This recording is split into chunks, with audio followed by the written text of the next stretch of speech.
ہاں بھائی کا بہت اچھا سوال ہے کہ مسجد کا قرآن مجید گھر لے جا کر تلاوت کر سکتا ہے کہ نہیں۔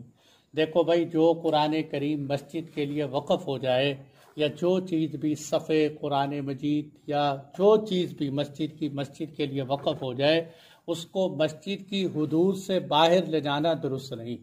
اس کو مسجد کی حدود سے باہر لے جانا درست نہیں۔ چاہے کوئی بندہ آپ سے کہے کہ جی مجھے ابھی قرآن دے دو، میں گھر جا کے تلاوت کر کے ابھی رکھ دوں، ابھی بھی جائز نہیں ہے۔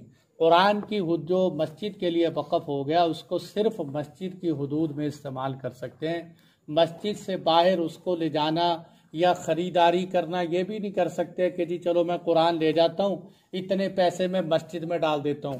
یہ بالکل درست نہیں۔ انسان کو اگر مسجد سے باہر قرآن کی تلاوت کرنی ہے تو اپنا خرید کے تلاوت کرے۔ اور